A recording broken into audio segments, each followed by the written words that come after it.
தொல்லை, அடுத்தது தண்ணீர், அடுத்தது விவசாயம், விலைவாசி ஏற்றம், பெண்களின் மீதான வன்கொடுமைகள், இப்படி பல பிரச்சனைகள் மன்னா. நம் நாட்டில் இத்தனை பிரச்சனைகளா? அமைச்சர்களே, முதலாவதாக கொசு தொல்லையை ஒழிக்க கூறுங்கள் உங்கள் கருத்தை. மன்னா, கொசு கடிக்க வரும் பொழுது ஓடி ஒளிந்து கொண்டால் என்ன?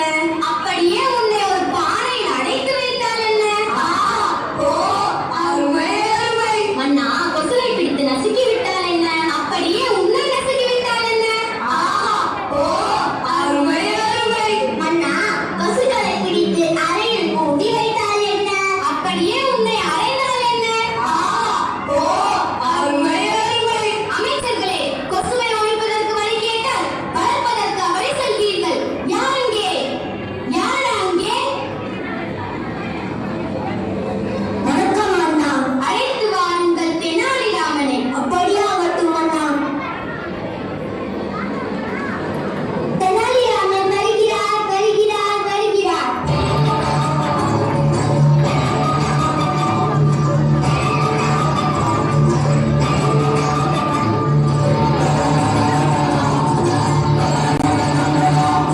வணக்கம் அண்ணா. தங்களை அழைத்ததின் நோக்கம்? வாருங்கள் தெனாலிராமா. நம் நாட்டில் கொசு தொல்லை அதிகமாக உள்ளது.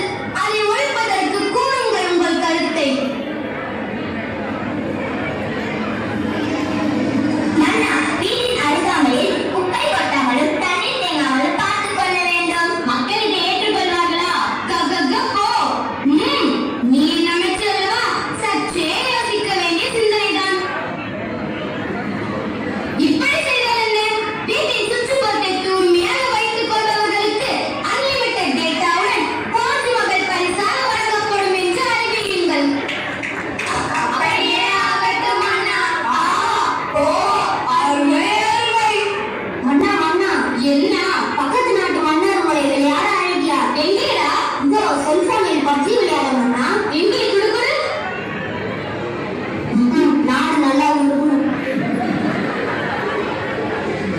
வணக்கம் மன்னா. மன்னா, தங்களை கால பிரபலமான டுகோகோ செல்போன் கம்பெனியின் உரிமையாளர் வந்துள்ளார். வரச்சல். அப்படியே ஆகட்டும் மன்னா. விளையாட கூட நிம்மதி இல்லை.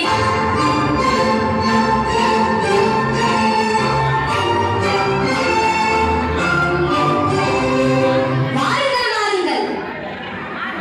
சூடாக என்ன சாப்பிடுகிறீர்கள்? எதுவும் வேண்டாம். தாங்கள் வந்ததின் நோக்கம்? மன்னா, எங்க டுபாக்கூர் கம்பெனி 6 ரூபாயை உங்க நாட்டுல அறிமுகப்படுத்த பர்மிஷன் வேணும். நீங்கள் எதை வேண்டுமானாலும் வச்சுக் கொள்ளுங்கள். ஆனால் எனக்கு புரியாது மன்னா. உங்களுக்கு சேர வேண்டிய கமிஷன் சரியா வந்துடும். நன்றி. தேங்க்யூ. ஓ, அருமை அருமை.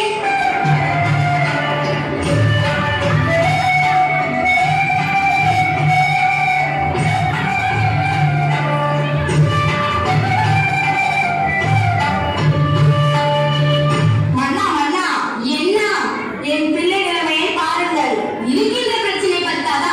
இது வேற ஒரு புது பிரச்சனையா? அம்மா, இவனுக்கு என்ன ஆயிடுச்சு? போனே இல்லாமல் கையில் போன் இருப்பது போல் விளையாடிக் கொண்டிருக்கிறாளே.